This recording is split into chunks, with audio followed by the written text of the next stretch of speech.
యువ క్రికెటర్ నుంచి ఐపీఎల్లో ఓ జట్టు కెప్టెన్గా మారడంలో టీమిండియా మాజీ ప్రధాన కోచ్ రాహుల్ ద్రవిడ్దే కీలక పాత్ర అని రాజస్థాన్ రాయల్స్ సారథి సంజు శాంసన్ అన్నాడు. ద్రవిడ్ నాయకత్వంలో రాజస్థాన్కు ఆడానన్న సంజు ఇప్పుడు నేను సారథిగా ఉండగా ఆయన కోచ్గా వచ్చారని అన్నాడు.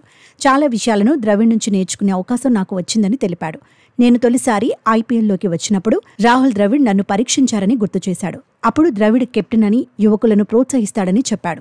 శిబిరంలో నన్ను పరిశీలించిన ద్రవిడ్ మా జట్టుకు ఆడతావా అని నన్ను అడిగాడని సంజు అప్పటి రోజులను గుర్తు చేసుకున్నాడు.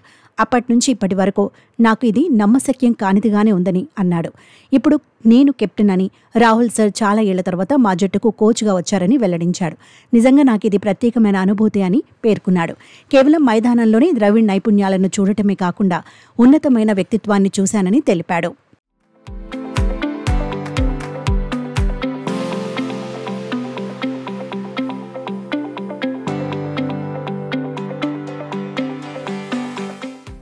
అప్పుడు కెప్టెన్గా ఒక్క ఆప్షనల్ ప్రాక్టీస్ సెషన్ను కూడా మిస్ కాలేదని, ఇప్పుడు కూడా అంతేనని అన్నాడు. డ్రెస్సింగ్ రూమ్లో కుర్రాళ్లతో ఎలా ఉంటాడనేది నేను దగ్గర నుంచి చూశానని సంజు శాంసన్ చెప్పాడు. జట్టు సమావేశాలను నిర్వహించటం, కొత్త ప్లేయర్లలో బెరుకు లేకుండా చేయడం వంటి విషయాల్లో అద్భుతంగా వ్యవహరిస్తాడని పేర్కొన్నాడు. ఇవన్నీ చాలా చిన్న విషయాలుగా కనిపిస్తాయి, కానీ నాయకుడిగా నేను అర్థం చేసుకోవాల్సినవి ఇవేనని అన్నాడు.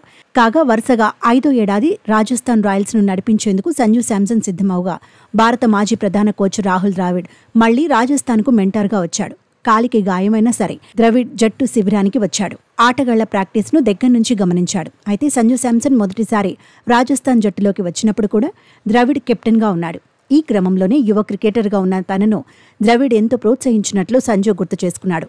తర్వాత 2 సీజన్లు ఢిల్లీకి ఆడినప్పటికీ 2018 నుంచి సంజు శాంసన్ రాజస్థాన్కే ప్రాతినిధ్యం వహిస్తున్నాడు.